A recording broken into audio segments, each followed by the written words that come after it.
ಆಸ್ತಿ ವಿವಾದದ ಕಿಚ್ಚು ಜೈಲಿನ 4 ಗೋಡೆಗಳ ನಡುವೆ ರಕ್ತಸಿಕ್ತವಾಗಿ ಅಂತ್ಯ ಕಂಡಿದೆ.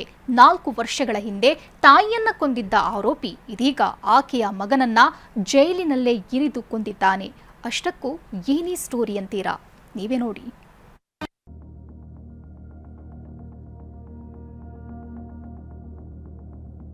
ಕಂಗಾಲಾಗಿ ನಿಂತಿರೋ ಯುವತಿ, ದಿಕ್ಕೆ ತೋಚದಂತೆ ನಿಂತಿರೋ ಕುಟುಂಬದವರು, ಆಸ್ತಿ ಕಲಹದಿಂದ ಎರಡೆರಡು ಜೀವ ಕಳೆದುಕೊಂಡ ಕುಟುಂಬ ಈಗ ಕಣ್ಣೀರಿಡುತ್ತಿದೆ.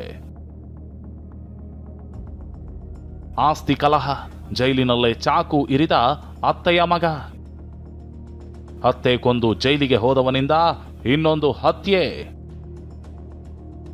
ಈತ ಹೇಮಂತ್, ಕೊಡಗು ಜಿಲ್ಲೆ ಪೊನ್ನಂಪೇಟೆ ತಾಲೂಕಿನ ಶ್ರೀಮಂಗಲದವನಾದ ಈತ ಕೊಲೆಯತ್ನ ಕೇಸ್ನಲ್ಲಿ ಕೊಡಗು ಜಿಲ್ಲಾ ಕಾರಾಗೃಹ ಸೇರಿದ್ದ.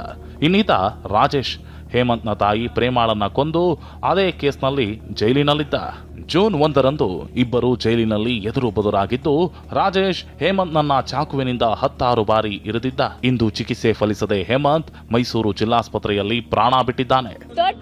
13 ಟೈಮ್ಸ್ ಚುಚ್ಚಿದಾನೆ. ಅವನ ಕೆಳಗಾಗ ಬಿದ್ದಿದ ತಕ್ಷಣ ಅವನಿಗೆ ಅವನದು ಮೇನ್ ಪಾರ್ಟಿಗೆಲ್ಲ ಒದ್ದಿದ್ದಾರೆ ಸರ್. ಅವಾಗನೂ ಅವ್ರಿಗೆ ಏನೋ ಅದು ಕನ್ಸಿಡರ್, ಅವಾಗನೇ ಮೋಸ್ಟ್ಲಿ ಸರ್ ಪ್ರಾಣ ಹೋಗಿರ್ಬೋದು. ವಿಷಯ ಏನಂದ್ರೆ, ಹೇಮಂತ್ನ ತಂದೆ ಹೊನ್ನಪ್ಪನಿಗೆ 3 ಸಹೋದರಿಯರು. ಆಸ್ತಿ ವಿಷಯವಾಗಿ ಸಹೋದರಿಯರು ಖ್ಯಾತೆ ತೆಗೆದಿದ್ರು. ಇದೇ ಸಿಟ್ಟಲ್ಲಿ 2022ರ ಫೆಬ್ರವರಿಯಲ್ಲಿ ಹೊನ್ನಪ್ಪನ ಸಹೋದರಿ ಕಲಾವತಿಯ ಮಗ ರಾಜೇಶ್ ಹೊನ್ನಪ್ಪನ ಪತ್ನಿ ಪ್ರೇಮಾಳನ್ನ ಮಚ್ಚಿನಿಂದ ಕೊಲೆ ಮಾಡಿ ಜೈಲು ಸೇರಿದ್ದ. ಇತ್ತ 4 ದಿನಗಳ ಹಿಂದೆ ಹೊನ್ನಪ್ಪನ ಮಗ ಹೇಮಂತ್ ಜಮೀನಿನಲ್ಲಿ ಕೆಲಸ ಮಾಡುವಾಗ ರಾಜೇಶ್ನ ಅಣ್ಣ ಮಾಜಿ ಸೈನಿಕ ಗಣೇಶ್ ಜೊತೆ ಗಲಾಟೆ ಮಾಡಿಕೊಂಡು ಜೈಲು ಸೇರಿದ್ದ. ಇದೀಗ ಜೈಲಿನಲ್ಲೇ ಇದ್ದ ರಾಜೇಶ್ ಹೇಮಂತ್ನನ್ನ ಕೊಂದಿದ್ದಾನೆ.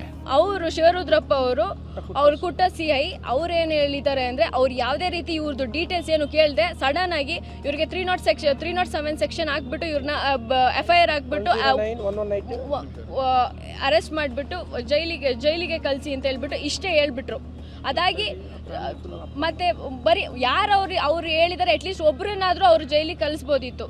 ಬಟ್ ಇವ್ರೇನು ಮಾಡಿದ್ದಾರೆ ಅಂದರೆ, ಕಂಪ್ಲೀಟ್ಲಿ ನನ್ನ ಫ್ಯಾಮಿಲಿ 4 ಜನನೂ ಒಳಗಾಕಿದ್ದಾರೆ. ಅಪ್ಪ, ಅಮ್ಮ, ಅಣ್ಣ ಮತ್ತು ಅಂಕಲ್. ನಾನು ಒಬ್ಬಳೇ ಹೊರಗಡೆ ಇದ್ದೀನಿ. ಏನು ಹೇಳ್ತೀರಾ ಸರ್ ಇದಕ್ಕೆ? ನಾನು ಏನು ಮಾಡಲಿ? ಸದ್ಯ ಕೊಡಗು ಗ್ರಾಮೀಣ ಠಾಣೆಯಲ್ಲಿ ಈ ಬಗ್ಗೆ ಕೇಸ್ ದಾಖಲಾಗಿದ್ದು ತನಿಖೆ ನಡೆಸಲಾಗ್ತಿದೆ.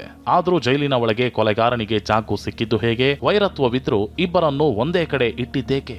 ಇದು ಪೊಲೀಸರ ನಿರ್ಲಕ್ಷ್ಯವೋ ಅಥವಾ ಪೂರ್ವ ಯೋಜಿತ ಕೃತ್ಯವೋ ಅನ್ನೋದು ತನಿಖೆಯಿಂದಲೇ ಹೊರಬರಬೇಕಿದೆ. ಗೋಪಾಲ್ ಸೋಮಯ್ಯ, TV9 ಕೊಡಗು.